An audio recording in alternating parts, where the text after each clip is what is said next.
And welcome back to the Crypto Talk Show. Got a great one lined up. I put a video out there I wanted to show you. It was very interesting. I don't know how true it is. I don't follow silver. I don't follow gold markets. I don't study all that. I study crypto, banking, payments, that kind of stuff. But some of you out there follow silver and study it just like I study crypto, right? You can tell me everything about silver and the gold markets and how all that works and COMEX trading and hedging.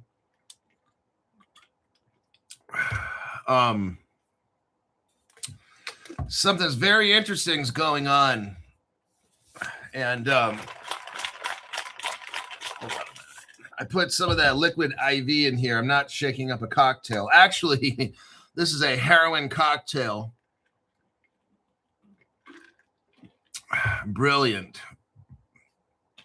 The video that I posted on my social media is about silver. And this is why I always been telling about that gold card shit.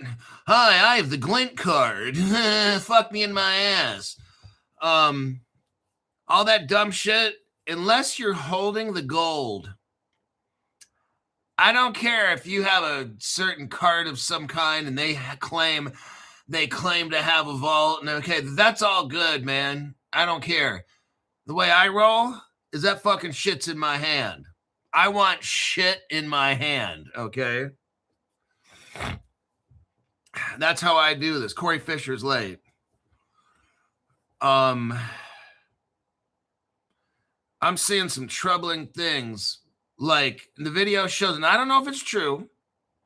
I'm just showing you the video to give you some thoughts because it was very thought-provoking on my end.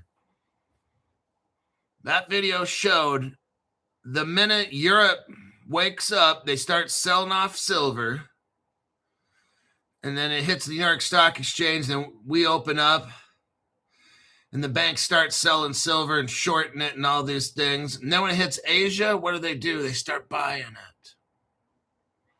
That got me to think.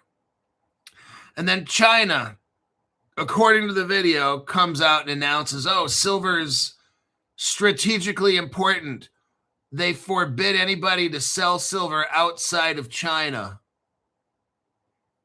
You know what I'm thinking? This is starting to get... They might try to take all the gold and silver again. That's what I'm thinking.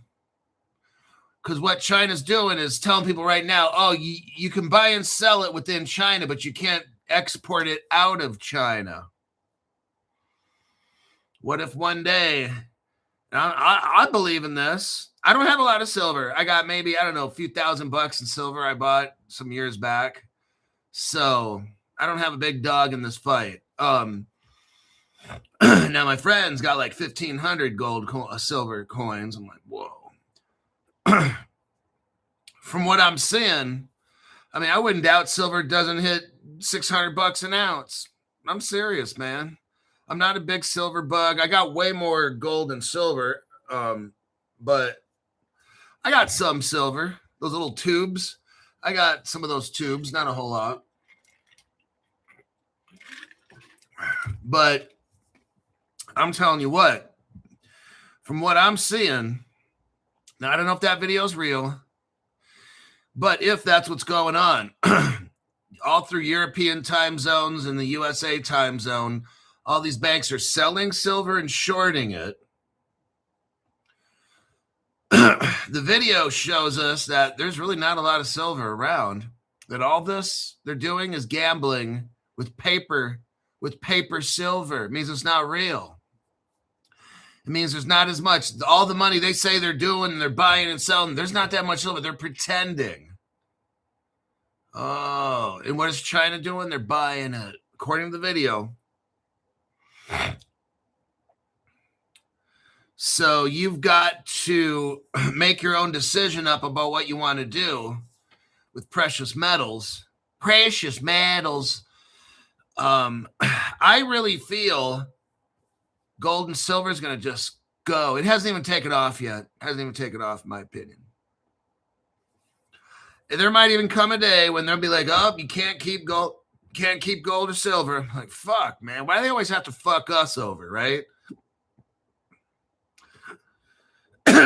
What video? Well, let me look on my channel.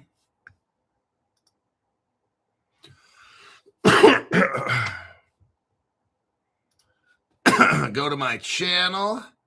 Go to the videos section. And it's right there. So all you got to do is look. LOOK. That's all you got to do.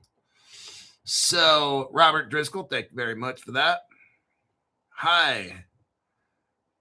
Silver Latifi. Okay, Robert, thank you very much for the tax-free donation. I just wanted to start that off. I'm telling you what, if they take all the debt in the whole world, all these countries, and just wipe it out with gold and silver and all these things, like, I don't know how they do all these things. But I'm telling you what, like Grok, when I asked Grok, I lost all my silver and buried it. Disabled veteran. You lost it. Well, how do you know you buried it? Well, I buried it years ago, and I can't remember where. I seem to have forgotten that part of it. But if you take, I mean, if you really see where all this goes, Grok's saying gold can hit $50,000.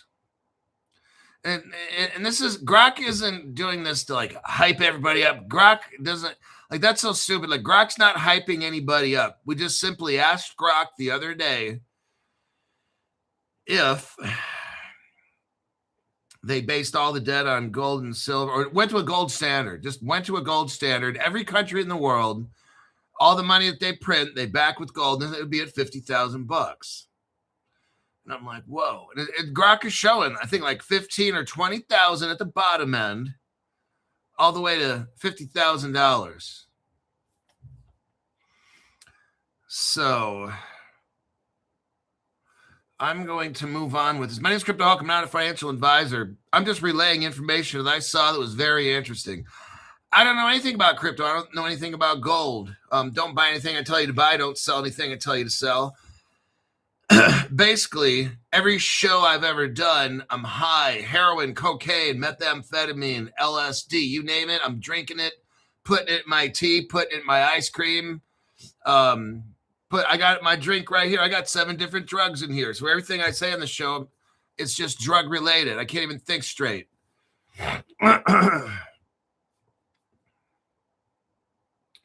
The new silver law passed in between climate bills. The government can take your silver bar if they declare an emergency. Wow, man, they can go suck dicks too.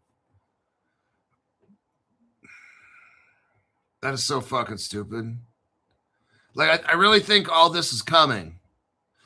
Now, if they want to pay me out like 12 grand or 15 a piece for my gold, if not, they can go back to sucking dicks like they used to.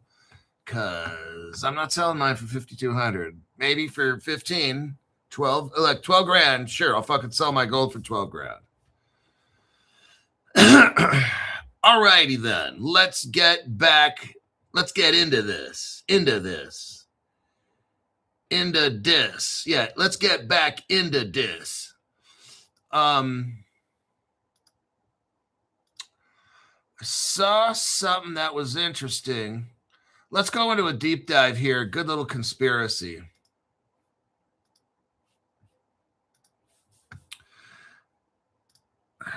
Copy and a paste. I want to show you something here. This is called Bridge Defense. It's a company called Bridge Defense.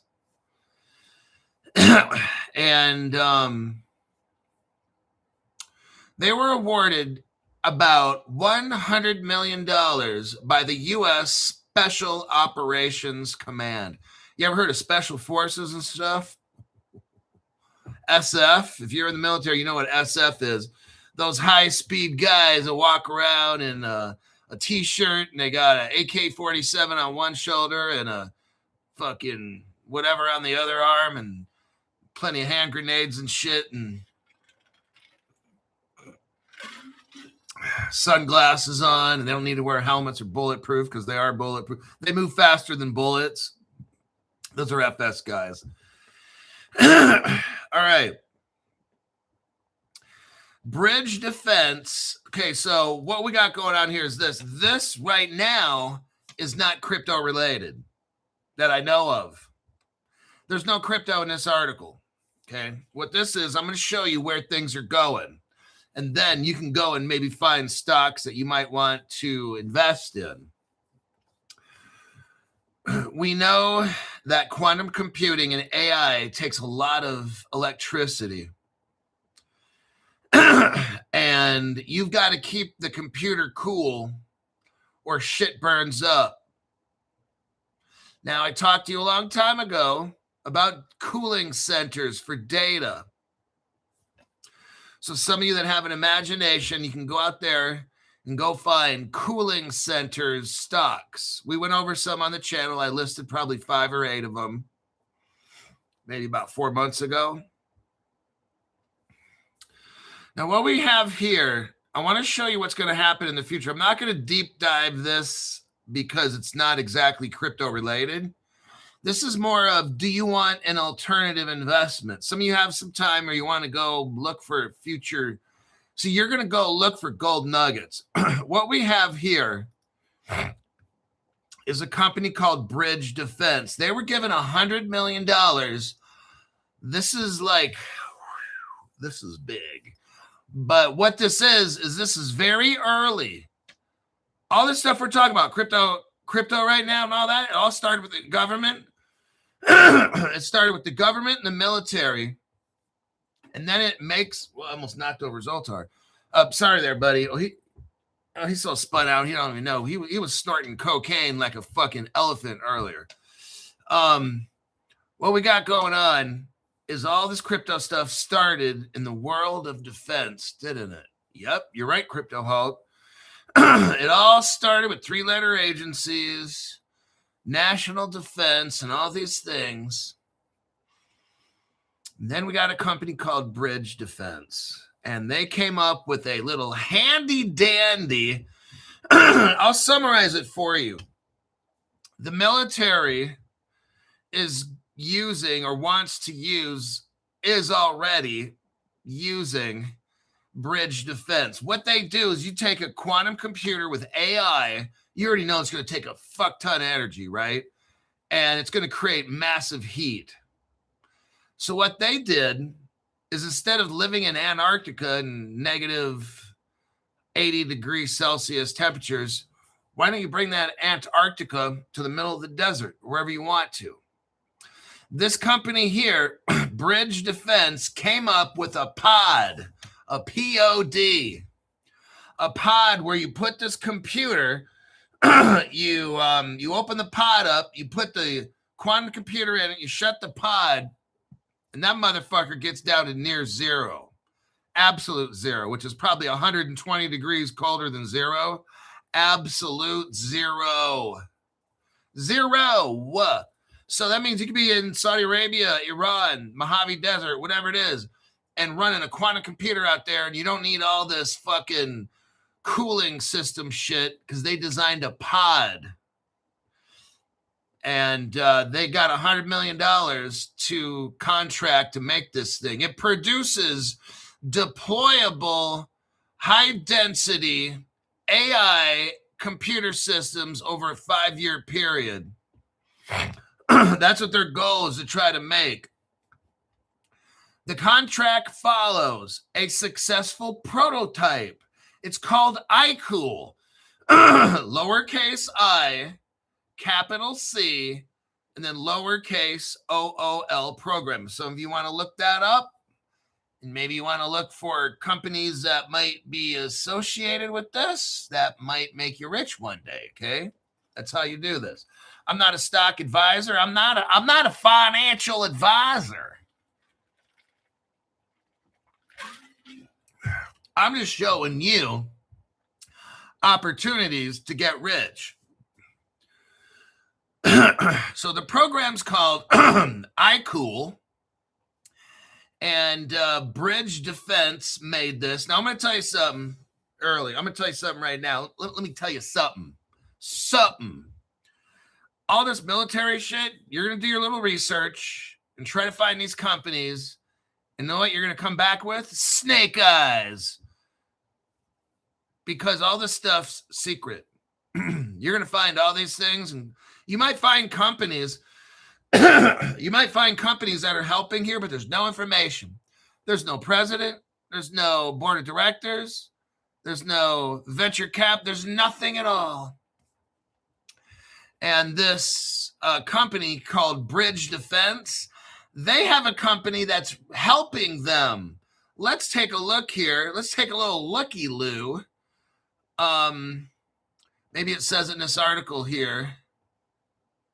So Bridge Defense, this capability aims to accelerate tactical decision-making by enabling advanced artificial intelligence processing closer to the point of operations, bypassing traditional data centers. I want you to see what's happening here. This is an advanced AI. We're dealing with the government, defense contractors, stuff like that. This is what people don't know. This is advanced AI, where it bypasses traditional data centers. Oh, dang, Crypto Hulk. I'm showing you this right now to give some of you ideas of investment. You're going to go off and take my ideas and build on it. I'm a bridge. Consider me a bridge to your future. I'm going to give these information. Some of you guys are very creative. And you're going to go out and watch this show and think, okay, I'm going to take some notes while Crypto Hulk's talking, and I'm going to go out and find out what companies that I can find that are in the early stages of this advanced artificial intelligence. And I'm going to walk away a millionaire because I watched Crypto Hulk show. Fuck yeah. All right, let's get going here. Let me get back to work. You guys are distracting me. Compute Bridge pods. So these pods are called Compute Bridge, one word. Capital C and a capital B, Compute Bridge. It enables AI compute at the tactical edge. Tactical meaning for military use. Maybe they fly this. They fly this pod out to some military base, I don't know where. And now they got one of the world's most powerful computers right there with them. They got it right there with them. So now there's nothing that's going to get intercepted. No one has to send a message from Washington all the way to Bagram Air Base or something. They just have it at the fucking air base. So there's no way anybody can steal the information. Oh, shit. And then they don't have to rely on a satellite to set. They got it right there with them. That's what this is about. Computer bridge pods. Oh my God, Crypto Hulk. Now I'm telling you what, this is going to be the future. Man, instead of maybe having all these data centers and shit, maybe they just have a bunch of these pods at different locations. And then cooling. The cooler, the iCool. The compute. So here we go. Stop bugging me. If you don't stop it, I'm pulling over this car. I'm going to give you both the belt. Crypto Hulk, was it like that? Pretty much. The computer bridge pods utilize universal edge technologies, immersion cooling technology enabling sustained high-density GPU performance in compact deployable units suitable for austere and contested environments where air cooling is impractical. Oh, maybe if you're inside of a bunker somewhere. Maybe if you're inside of Air Force One. Oh, man, Crypto Hulk. What if you're you need computing power, but you don't have a data center somewhere to take all the heat? Maybe you're in space. I don't know. Whatever it is, I'm just showing you this.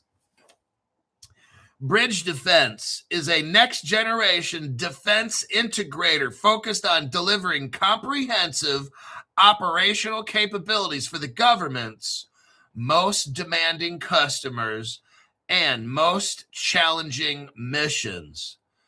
The company combines infrastructure support, software development, and deployable platforms to turn mission needs into working systems. Oh my God. This is what's going on, man. This is totally awesome. Now, they have a partner called Universal Edge Technologies, UET.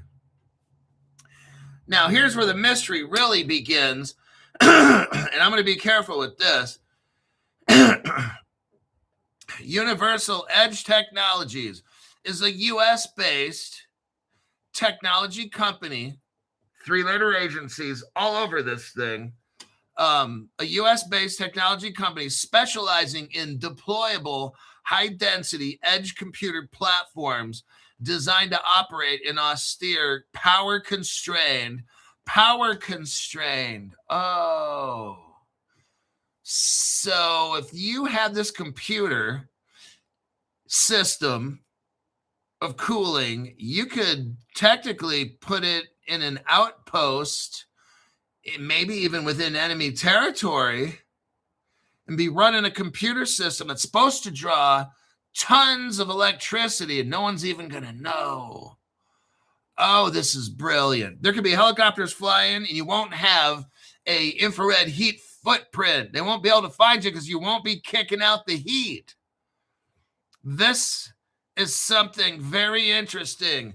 And you know what's even more interesting about Universal Edge Technologies? There's no information about it. There's no president. There's no board of directors. There's no employee. I did a Grok search right here. Now, here's their website. Here's their website right there. I'll let you take a look at that.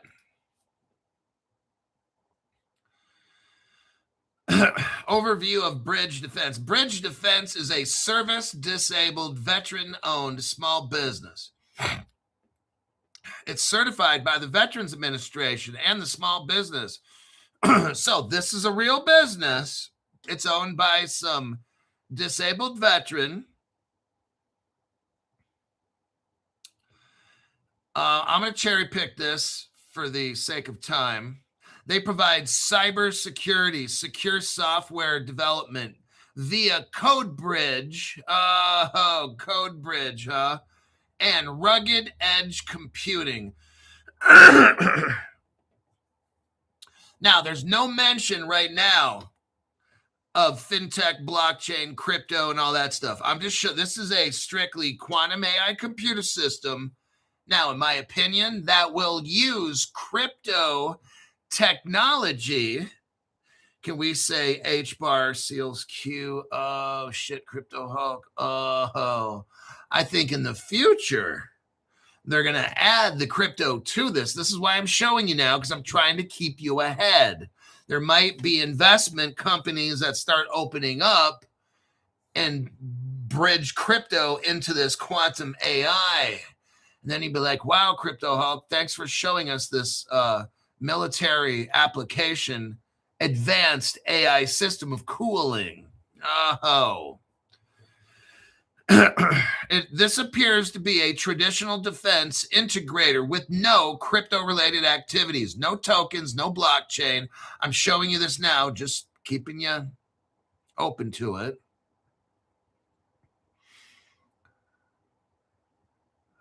But I'm going to tell you what, they're talking here about the legacy of federated IT.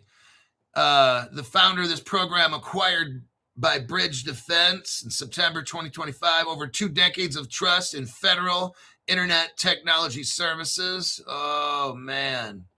This is all going crypto. Just letting you know. I can see where this thing goes. I don't have all the ways on how they're going to do it, but I just know this is going to utilize crypto, which is HBAR and seals Q and shit.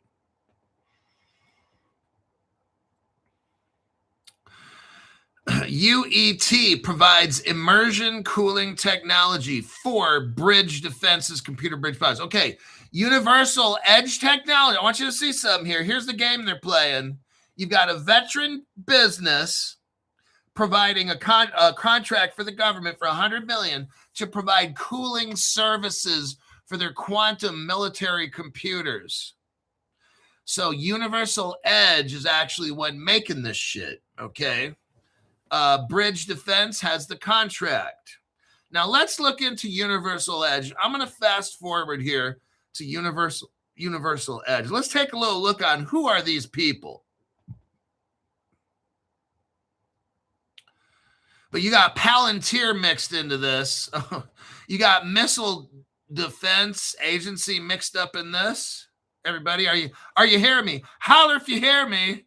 But seriously, with this bridge defense company and the United, whatever it's called, you got United States Special Operations Command. That is so cool. Like the special forces and shit, they're like the most elite. Oh my God. You got Universal Edge Technologies. That's the company. We're going to find out. Crypto Hulk, who the hell is this company?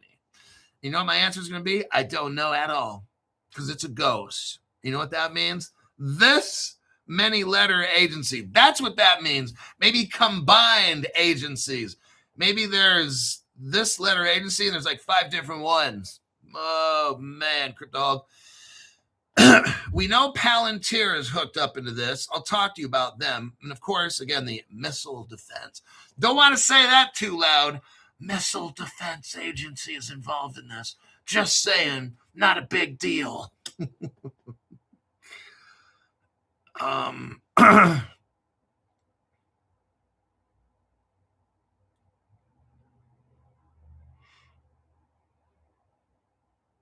Now, from the information gathered, iCool refers to the prototype phase. So they're in the prototype phase right now.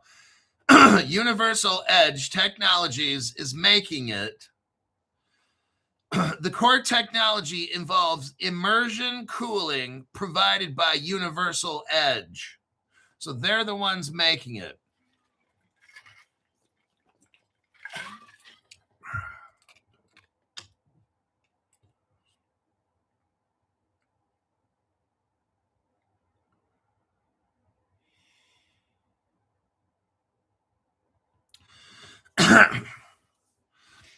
Bridge Defense positions CompuBridge as a solution for mission-critical workloads in disrupted, degraded, or low bandwidth settings. LDDIL.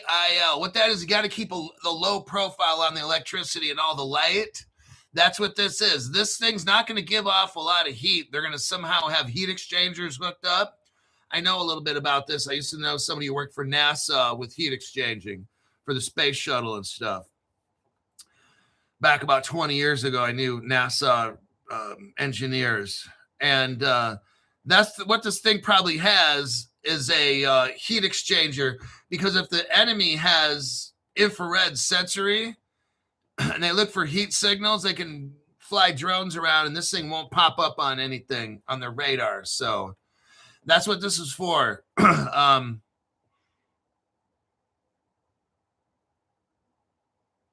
Let me scroll down.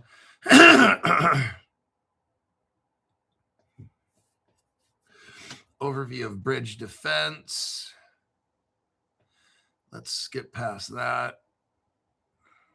Another overview of bridge defense. Okay, go to the next one then. Okay, Universal Edge Technologies. Now, these are the people making the babies, okay? Universal Edge Technologies is a United States-based company specializing in immersion cooling technology, basically for the military.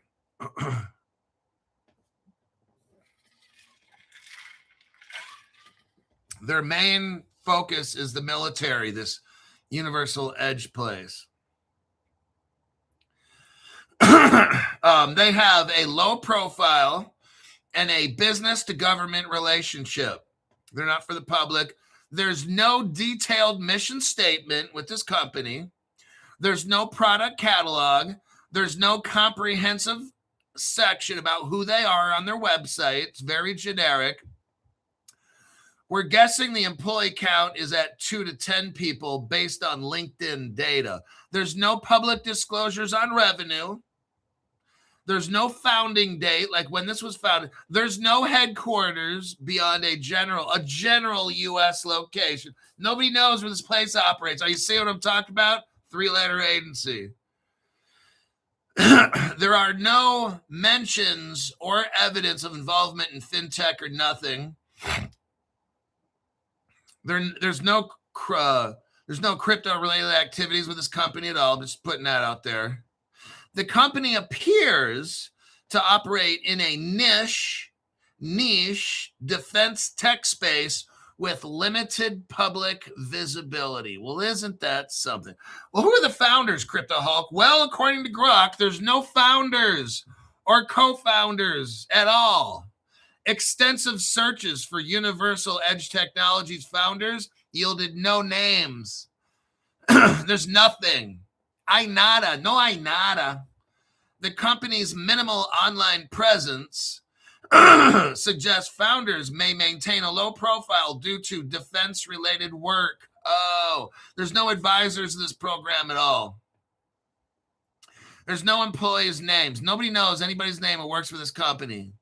But they get a $100 billion contract with the government. Okay. Wow.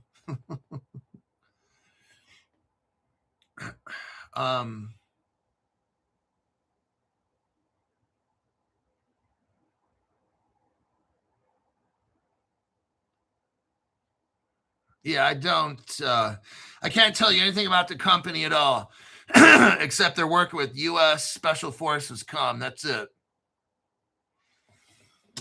That's a deep dive on that company. Now, Palantir is mixed up in this. Let's look at Palantir's Wikipedia again. Peter Thiel's mixed all up in this.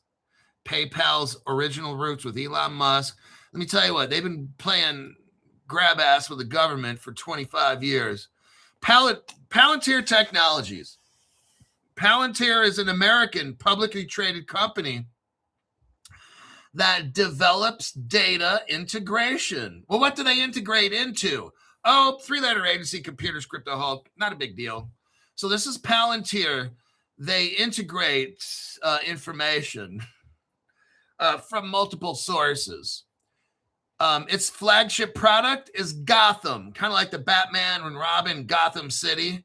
They have a program, a software program called Gotham, and it's for intelligence and defense. Oh, shit, Crypto Hog. And there's a program called Foundry, Foundry. It's for commercial and civil use. It's a database to support intelligence, operations, counter, and I can't say terrorism analysis, law enforcement, and enterprise analysis. It's headquartered in Denver, Colorado. Gee, I wonder what's in Denver, Colorado. Now, it was founded in 2003, 23 years ago by Peter Thiel. Very, very interesting. Didn't he found Elon Musk with PayPal and all that shit? Yeah. And didn't they invent crypto back then, Crypto Hulk? Yes, they did. They had a way to send crypto from phone to phone. Actually, from device to device. Wasn't technically phones at that point when they first started. And they had a way to send money for free to somebody's email. They had this back about 27 years ago. Of course, the banking system couldn't handle it, so they had to shut it all down. But yeah, PayPal was going to become a bank and do all these things like 27 years ago. Oh yeah, they shut it all down and said, Elon, stay away from the banking stuff. Start getting into rockets and electric cars. And that's what he did. Palantir's customer base includes federal agencies, state and local governments, international organization, and private companies. I bet. It's used by militaries, counter-terrorism. It's used by United States intelligent communities and the United States Department of, and I can't say defense. I will leave it at that. I'm sure all kinds of buzzers are going off at the YT headquarters right now. So I think I've done enough damage with that article there with Bridge Defense and the United Technologies Company and Palantir. Pretty interesting, huh? Let me check some comments here. I bet UET employees are classified. So the reason I showed you that is because this is where it's going. I see more of a pod type setup where companies utilize this cooling stuff maybe instead of having, now this is what the government's doing, instead of having data centers.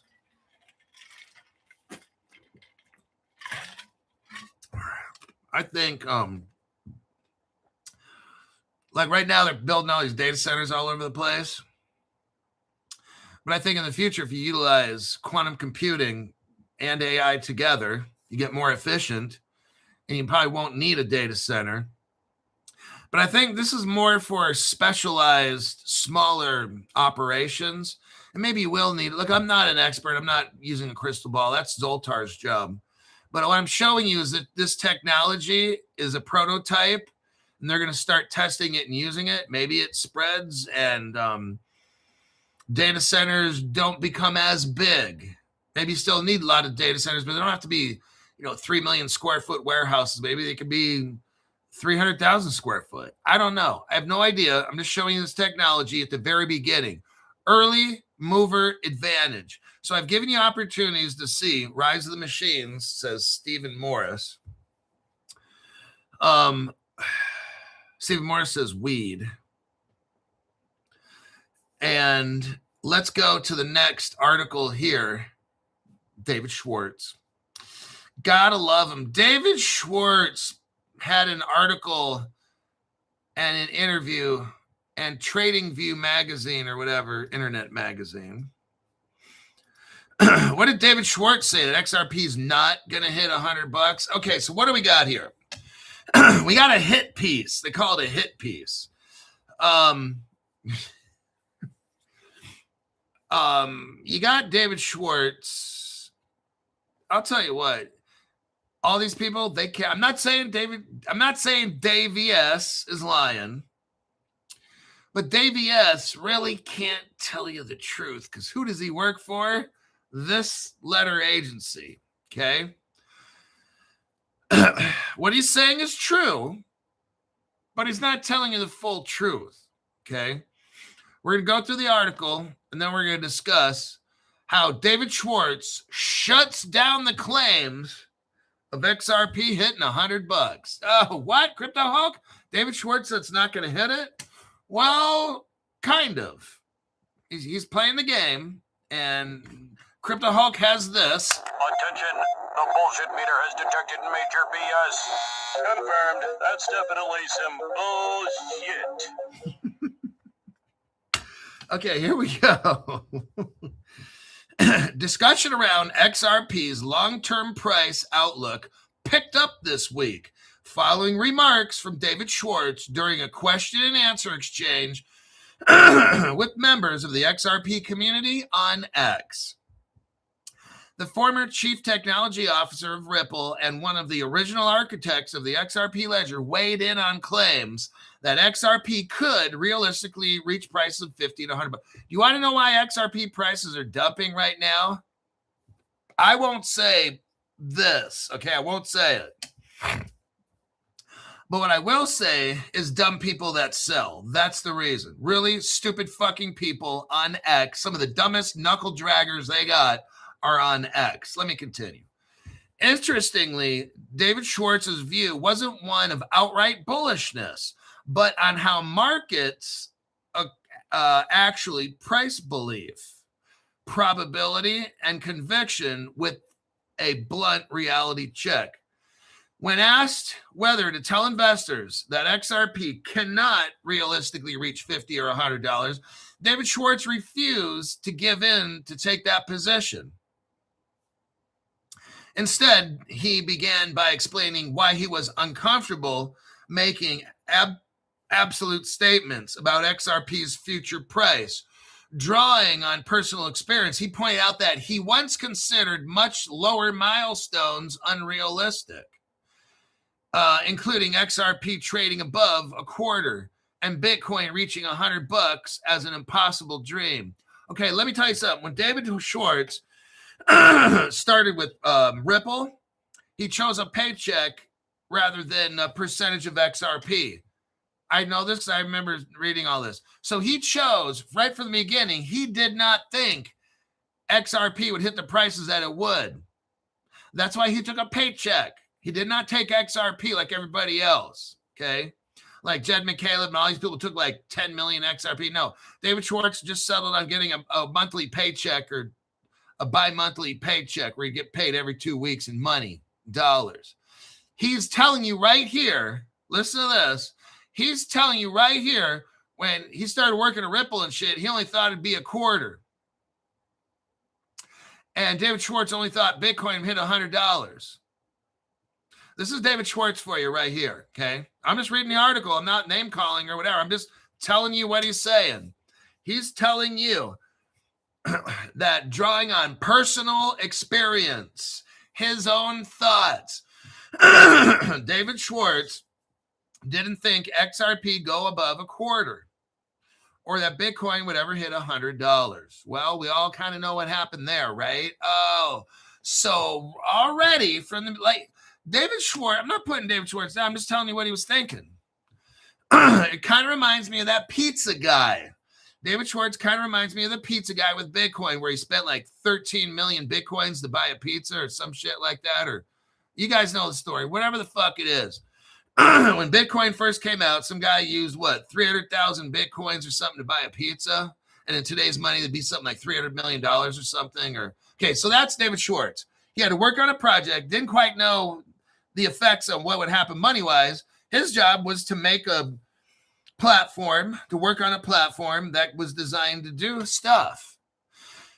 So that's what he did. He helped design a platform that did stuff. And he didn't see the value in it. He only saw the value in XRP at maybe a quarter. That's about all. But he designed something that very brilliantly, but he was like the pizza guy. The pizza guy was working at some place, didn't know what he was doing. I mean, he knew how to make code and shit, but he didn't know what he was really doing in the long term, see? So this is David Schwartz telling you he only thought XRP go to a quarter. That shit ain't gonna ever work. So we already know, look, David Schwartz was brilliant as a coder, but he had no clue about where XRP would go, according to what he says. I'm just going according to what he says, okay? This is not my opinion. This is what he says, okay? Personal experience. So, David Schwartz's personal experience felt that XRP is only going to go to a quarter. That's not my opinion. That's David Schwartz's opinion, okay? I'm just reading an article. Now, however, personal disbelief was not the issue. His contention is based on how rational markets behave when participants genuinely believe in a specific outcome. According to Schwartz, if a meaningful number of rational investors, like the XRP army, according to some people, if they truly believe there was even a modest chance of XRP reaching $100 within a few years, the market would already reflect that belief. In such a scenario, investors would be unwilling to sell XRP at prices far below $10. And buyers with that conviction would rapidly absorb the supply. At the time of writing, XRP is trading well below $10. So what he's saying is this. It's like what they call in psychology, a self-fulfilling prophecy. David Schwartz is saying that he believes that if enough people buy the XRP and pump it up to $100, then yes, it'll get to 100. If people don't have belief, then it won't. That's what he's saying. Me personally, I think that's true, but he's also not telling you something. He's not telling you that the value of a crypto is in the protocol. And what makes a protocol valuable is when it gets tokenized by real world assets. Then that XRP, it's $1,000 or whatever it does. Okay. He's not talking about that. If I don't know why he's not mentioning that, but he's giving his thoughts. Now, hopefully, this is not how he has thought and still thinks, because I would be like, wow, is this guy serious? He's working on this project and he has no idea where this goes. I strongly doubt that. So there's some kind of a game that he's playing right now to try to keep this XRP price down. That's my opinion. According to Schwartz, cryptocurrency markets are more rational than they are often given credit for. However, he also noted his personal belief that most significant crypto bull runs were due to unpredicted external changes. This caveat still opens up the possibility that XRP would in fact trade at $100. In a follow-up exchange, Schwartz responded to a comparison between XRP reaching 100 and Bitcoin's early journey to 1,000. The unlikelihood of XRP reaching 100 is dependent more on the multiple of the asset than anything else. I wish I would have explained that a little better. A tenfold increase in XRP, he said, is about as unlikely as a tenfold increase in Bitcoin or Ethereum right now, regardless of whether that move occurred in the past or in the present or future. The idea that XRP would one day trade at $100 has been a popular idea among bullish XRP enthusiasts. However, a few critics have always downplayed the idea, citing the enormous amount of inflow this would take, saying it would be best to target lower prices like $10 first.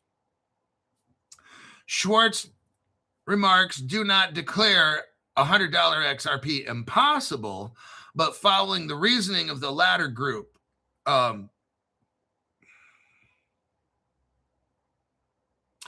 okay, this article is so fucking stupid. Now it's time for Crypto Hulk's opinion. I'm not a coder.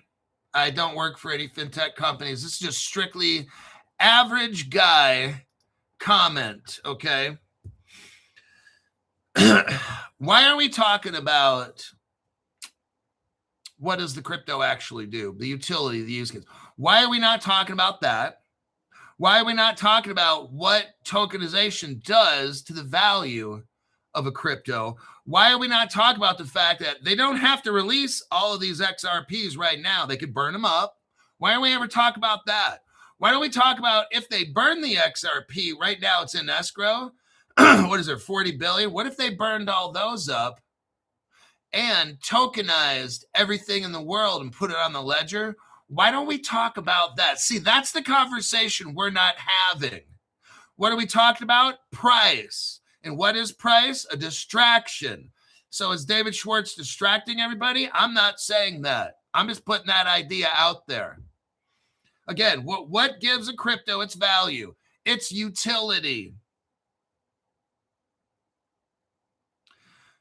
What if we tokenize everything on this planet?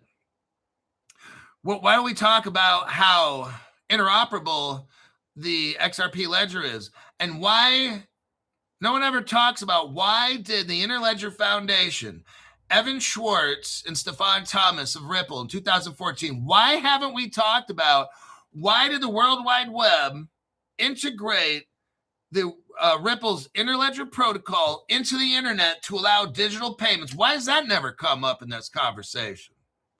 How did that happen? How did they get authority to? Why didn't the Bitcoin ledger? See, why are we talking about Bitcoin and Ethereum? That shit's so fucking stupid. Especially the Bitcoin conversation.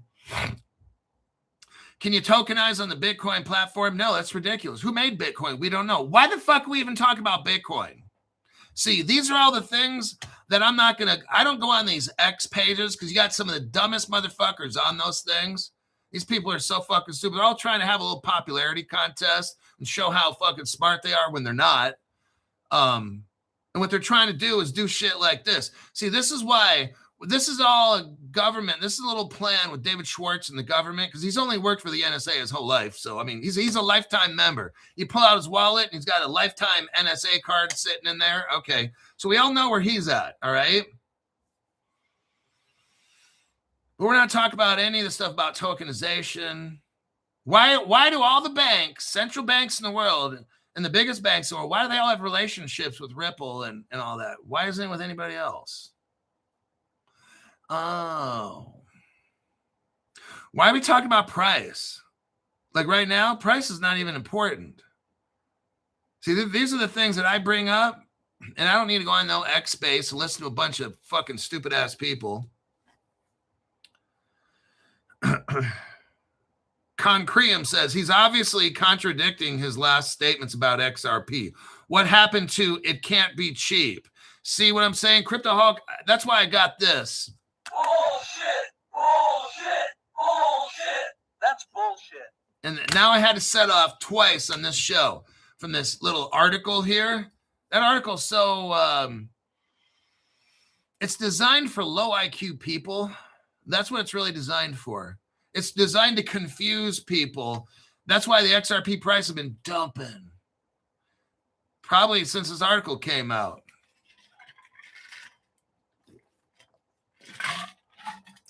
To me, I don't care. To Crypto Hulk and you guys, we know there's something very, very big here going on. I would have said, hey, David Schwartz, while we still have you on the X chat line, can you tell us about Ripple China, David Schwartz? Oh, you don't know anything about that? Don't change the subject. What about Ripple Singapore when they had an interoperable exchange there, Dave, with gold, silver, fiat? You could put stocks and bonds. David Schwartz, do you want to comment on Ripple Singapore? No, I thought not. What about Ripple Israel? Yeah. What about the new Israeli shekel back in 2013? David, can you please tell us about the new Israeli shekel 2013? I'll be quiet right now. Answer. Okay, I'm not getting it. Okay, David Schwartz, what about Ripple Russia? Certainly you know something about Ripple Russia and Z payment. Can you please comment on that? Hello? See what I'm talking about? Bullshit. All this stuff.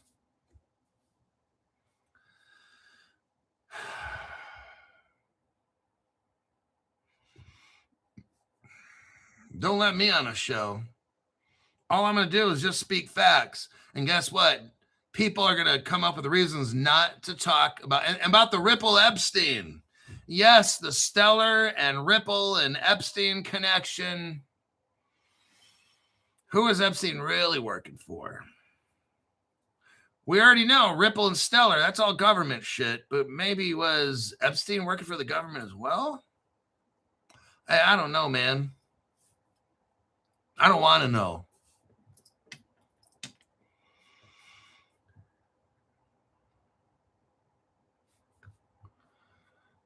Okay.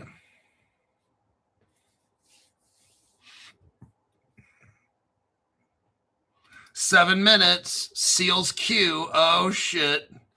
I'm going to throw in a Seals Q. A lot of people have already left. They aren't watching it anymore. They say, oh, it's 53 minutes. There's nothing left in the show. Oh, guess what? I've been saving for the people that wanted to stick around. Oh, shit. We got them. Seals Q unveils the quantum highway. Oh, shit, Crypto Hulk. Yep, too bad the people left watching the show. They can only stay for the first 15 minutes. Bastards. Seals Q, building the world's first vertically integrated, trust-rooted quantum platform. Oh, this right here. Now, I went through a Master's of Organizational Leadership course. Finished 7 out of 12 classes with like A+. Out of 7 professors, 4 of them were going to write me a letter of recommendation for doctoral school. I decided not to continue. They got kind of, what are you doing? Like you're designed for leadership. You need to be a doctor in this, Mr. Crypto Hulk. And I'm like, I was like, really me? Like, I'm supposed to be an organizational leadership and get a doctorate in that. They're like, sir, they just were telling me like, you're made for this. Like, this is what you're natural, that you're supposed to do this. And I'm just like, are you sure you got the right guy? They're like, yes, we're sure. Vertical integration. We learned about it. It's when I want to start a business, gold mine business. So what do? I get my own trucks. I get my own cranes. I buy the land. I create my own electricity. You get the point. I have my own I have my own employees. I don't contract them out. I own everything on the vertical chart. I don't need anybody else to do this. Now, Walmart's more like a horizontal vertigration. Like, they have a store, but everything in the store is from somewhere else. Okay. A construction company, okay, like a construction company, they they got their own employees. They have to go somewhere for their bulldozers. They don't own the land. They're making the building for somebody else. So that's more horizontal. If they need a generator, they go buy one from a company. Seals Q makes their own code, has their own quantum computers. Everything is, they have it all. So they don't need it. Like microchips, they make their own microchips. They don't go to China to buy their microchips like NVIDIA or something. Seals Q is insulated from if the world has a problem. Oh, there's a microchip shortage. It's not going to affect Seals Q. Oh, they don't have enough electricity. They have their own factories. Like, they do. They have their own factories. They make their own chips. They do this. They do that. That's vertical integration. Like Crypto Halt Show. It's a one-man show. Okay, poor analogy. This is out of Geneva, Switzerland. Seals Q. And if you want to buy Seals Q, it's LAES on the stock exchange, the NASDAQ. And in Switzerland, you can buy it too on the Swiss Stock Exchange. The SIX, SIX, which is a crypto-based stock exchange. The world's first, not a big deal. Seals Q announced that it is redefining vertical integration in the quantum era by building a platform. Oh, you got to hear this one.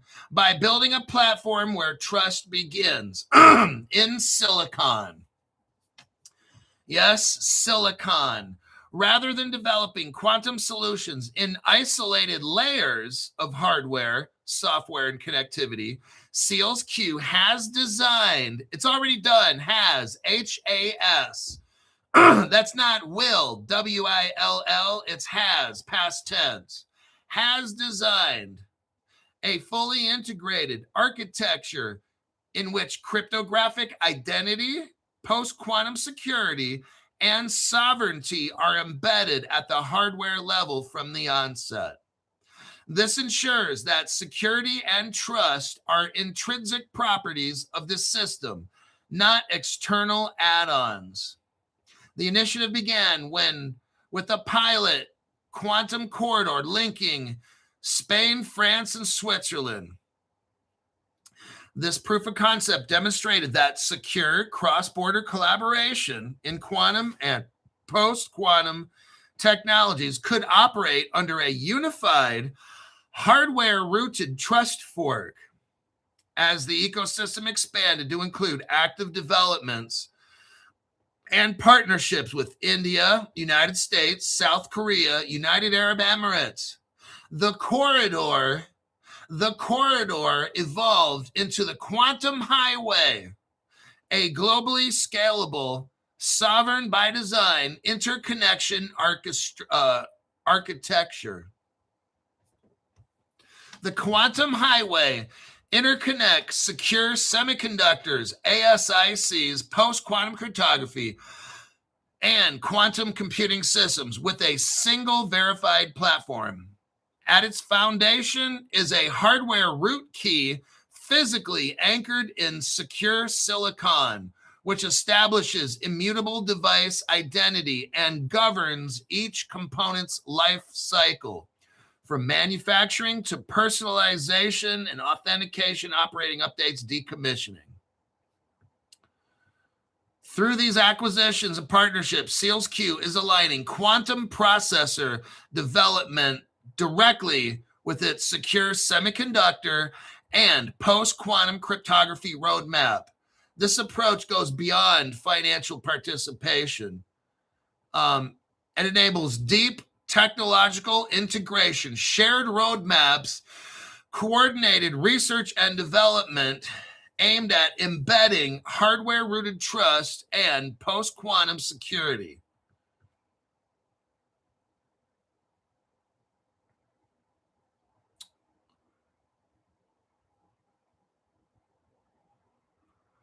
Yep, this is a post-quantum highway.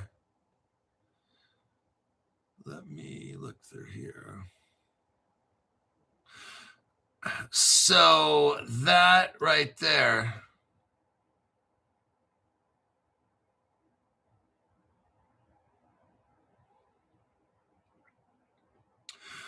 Who's involved in all this? There's some engineers, advisory board members, and countries involved with this now. See, when you have WiseKey, WiseSat, SealsQ, you got HBAR, Ripple's involved, Algorand. Governments are involved in this. Defense departments are involved in this. This is so massive. What we got here is a company, SealsQ with WiseSat. Now, they do all the hardware. HBAR performs, which is the crypto HBAR. You can buy HBAR at Caleb Brown. You can buy WiseKey. It's WKEY. It's on the NASDAQ. You can get SealsQ. And then they start talking about Seals Coin in here. Seals Coin. They're still waiting for that to come out. I know. It'll take it for like a whole year. But that's how early we are. You got the Spanish government involved in this, the French government, the Swiss armed forces. So the military of Switzerland's involved with this. The Gujarat government of India and the United States, along with Saudi Arabia. You got governments all in this, man. The WeCan group. You got SealsQ bought 30% of all the WeCan tokens. And you got the Hedera Hashcraft involved in this with a Saudi partnership.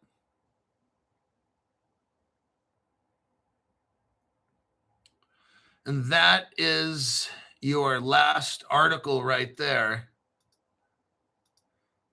And we are at the 1 hour and 2 minute mark. Okay, let me check some quick comments here. Buy until you're not able to buy.